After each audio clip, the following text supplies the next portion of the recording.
Hello प्यारे दोस्तों, good evening. कैसे हैं आप लोग? उम्मीद करता हूं आप लोग अच्छे होंगे, स्वस्थ होंगे और मस्त होंगे और अपनी पढ़ाई जम के कर रहे होंगे। दोस्तों, आप सबकी भारी डिमांड के बाद आज हम लेकर आए हैं क्लास 12 पॉलिटिकल साइंस के कुछ ऐसे इंपॉर्टेंट क्वेश्चन जो कि आपके बोर्ड एग्जाम में डायरेक्ट पूछे जाएंगे। तो दोस्तों, बने रहिएगा वीडियो में अंत तक। तो चलिए आज का क्लास हम बिना टाइम वेस्ट के डायरेक्ट शुरू करते हैं। तो देखिए दोस्तों, क्वेश्चन नंबर 1 क्या बोल रहा है कि संयुक्त राष्ट्र का मुख्य उद्देश्य क्या था। और ये क्वेश्चन प्यारे दोस्तों 2011 और 2014 में ये क्वेश्चन पूछा था कि संयुक्त राष्ट्र संघ का मुख्य उद्देश्य क्या था। तो इसका राइट आंसर हो जाएगा ऑप्शन नंबर 20 का राइट आंसर हो जाएगा विश्व शांति और सुरक्षा बनाए रखने के लिए। ऑप्शन नंबर 20 का राइट आंसर हो जाएगा दोस्तों, ठीक है ना। और ये क्वेश्चन 2 साल पूछा गया क्वेश्चन है, इसीलिए आप इसको याद रखिएगा। देखिए क्वेश्चन नंबर 2 क्या बोल रहा है। क्वेश्चन नंबर 2 बोल रहा है कि गुटनिरपेक्ष आंदोलन का मुख्य सिद्धांत क्या था। और ये क्वेश्चन दोस्तों 2009, 2015 और 2023 में पूछा था कि गुटनिरपेक्ष आंदोलन का मुख्य सिद्धांत क्या था। तो इसका साथ था प्यारे दोस्तों महाशक्तियों से दूरी बनाकर स्वतंत्र नीति अपनाना। क्या था? महाशक्तियों से दूरी बनाकर स्वतंत्र नीति अपनाना। इसका राइट आंसर हो जाएगा ऑप्शन नंबर बी, इसका राइट आंसर हो जाएगा। आगे देखिए दोस्तों, क्वेश्चन नंबर 3 क्या बोल रहा है कि शीत युद्ध के दौरान विश्व व्यवस्था कैसी थी। तो दोस्तों शीत युद्ध के दौरान विश्व व्यवस्था कैसी थी? ये दो ध्रुवीयता था। कैसी थी? दीन ध्रुवीयता। ऑप्शन नंबर बी इसका राइट आंसर हो जाएगा, दो ध्रुवीयता। आगे देखिए दोस्तों, क्वेश्चन नंबर 4 क्या बोल रहा है कि आईएमएफ और विश्व बैंक की स्थापना का उद्देश्य क्या था। तो आईएमएफ और विश्व बैंक की स्थापना का मुख्य उद्देश्य क्या था दोस्तों। तो इसका राइट आंसर हो जाएगा ऑप्शन नंबर बी, सॉरी ए इसका राइट आंसर हो जाएगा वैश्विक आर्थिक स्थिरता प्रदान करना। इसका राइट आंसर हो जाएगा ऑप्शन नंबर ए, वैश्विक आर्थिक स्थिरता प्रदान करना। और ये क्वेश्चन 2013 और 2019 में ये क्वेश्चन पूछा था। देखिए क्वेश्चन नंबर 5 क्या बोल रहे कि सार्क का पहला सम्मेलन कहाँ हुआ था। तो दोस्तों सार्क का पहला सम्मेलन कहाँ पे हुआ था? ये ढाका में हुआ था। ऑप्शन नंबर 20 का राइट आंसर हो जाएगा ढाका। और ढाका कहाँ पे पड़ता है, इसका आंसर आप हमको कमेंट बॉक्स में बताइएगा, ठीक है ना। देखिए क्वेश्चन नंबर 6 क्या बोल रहा है कि नाटो की स्थापना कब हुई थी। तो दोस्तों नाटो की स्थापना जो हुई थी 1949 में हुई थी। नाटो की स्थापना कब हुआ था? 1949 को। आगे देखिए दोस्तों, क्वेश्चन नंबर 7 क्या बोल रहा है कि संयुक्त राष्ट्र सुरक्षा परिषद का स्थायी सदस्य कौन नहीं है। तो इनमें से कौन सा नहीं है दोस्तों? तो ये जर्मनी जो है ये संयुक्त राष्ट्र सुरक्षा परिषद का स्थायी सदस्य नहीं है। कौन सा? जर्मनी। ऑप्शन नंबर सी इसका राइट आंसर हो जाएगा। ये भी क्वेश्चन 2013 और 2021 में पूछा गया क्वेश्चन है। देखिए क्वेश्चन नंबर 8 क्या बोल रहे कि बर्लिन की दीवार किस वर्ष बनाई गई। तो दोस्तों बर्लिन की दीवार को 1961 में बनाई गई। कब? 1961 में। इसको गिराया कब गया था? इसका आंसर भी आप कमेंट बॉक्स में बताइएगा। देखिए क्वेश्चन नंबर 9 क्या बोल रहे हैं कि क्यूबा मिसाइल संकट का प्रमुख कारण क्या था। तो दोस्तों क्यूबा मिसाइल संकट का प्रमुख कारण क्या था? सोवियत संघ ने क्यूबा में परमाणु मिसाइल तैनात किए। तो यही था क्यूबा मिसाइल संकट का प्रमुख कारण। क्या था? सोवियत संघ ने क्यूबा में परमाणु मिसाइल तैनात की थी, इसी के कारण क्यूबा मिसाइल संकट उत्पन्न हुआ था। और ये क्वेश्चन 2014 और 2018 में ये पूछा गया क्वेश्चन है, इसीलिए आप इसको याद रखिएगा। देखिए क्वेश्चन नंबर 10 क्या बोल रहा है दोस्तों कि वैश्वीकरण का मुख्य उद्देश्य है। तो वैश्वीकरण का मुख्य उद्देश्य क्या है?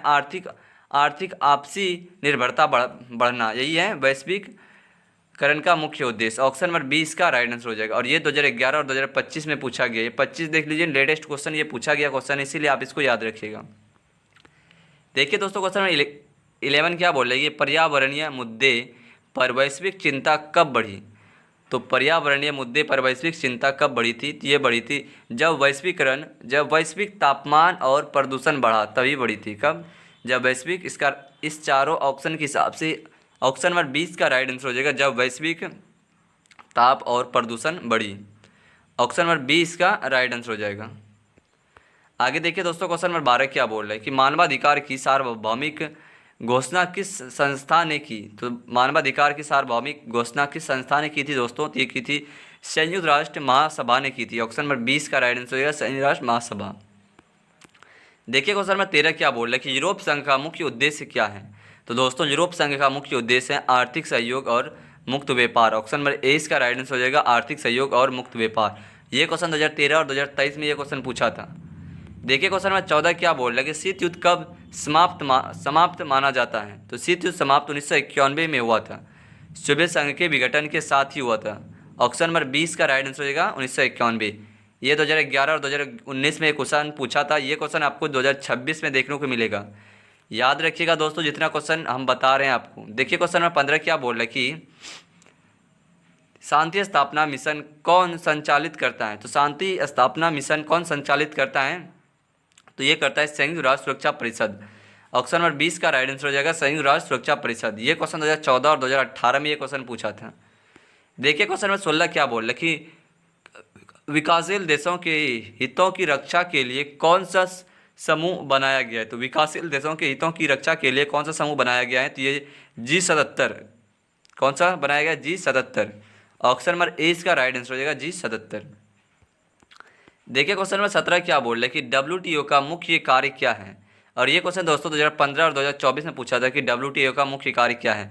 इसका राइट आंसर हो जाएगा ऑप्शन नंबर ए इसका राइट आंसर हो जाएगा वैश्विक व्यापार नियम बनाकर और विवाद सुलझाना, यही है इसका मुख्य कार्य। आगे देखिए क्वेश्चन नंबर 18 क्या बोल रहे हैं कि परमाणु अप्रसार संधि यानी कि NPT का उद्देश्य क्या है। और ये 2013 और 2016 में ये क्वेश्चन पूछा था कि NPT का उद्देश्य क्या है। तो इसका राइट आंसर हो जाएगा परमाणु हथियारों का प्रसार रोकना। ऑप्शन नंबर ए इसका राइट आंसर हो जाएगा परमाणु हथियारों का प्रसार रोकना। देखिए दोस्तों क्वेश्चन नंबर 19 क्या बोल रहे हैं कि वैश्विक दक्षिण शब्द किसके लिए प्रयोग होता है। तो वैश्विक दक्षिण शब्द किसके लिए प्रयोग होता है दोस्तों, तो ये होता है विकासशील और गरीब देशों के लिए। ऑप्शन नंबर 20 का राइट आंसर हो जाएगा। और ये 2011 और 2018 में ये क्वेश्चन पूछा था। देखिए क्वेश्चन नंबर 20 क्या बोल रहा है कि शीत युद्ध के दौरान भारत ने किस नीति का पालन किया था। तो शीत युद्ध के दौरान भारत ने किस नीति का पालन किया था दोस्तों, तो भारत ने गुटनिरपेक्ष आंदोलन का गुटनिरपेक्षता का पालन किया था। ऑप्शन नंबर ए इसका राइट आंसर होगा गुटनिरपेक्षता। और ये को 2015 और 2022 में यह क्वेश्चन पूछा था। तो दोस्तों ये था आज का कुछ इंपॉर्टेंट क्वेश्चन पॉलिटिकल साइंस से जो हमने आपको कवर करा दिए हैं। मिलते हैं इसी तरह के दूसरे वीडियो में, तब तक के लिए जय हिंद, वंदे मातरम, बाय बाय।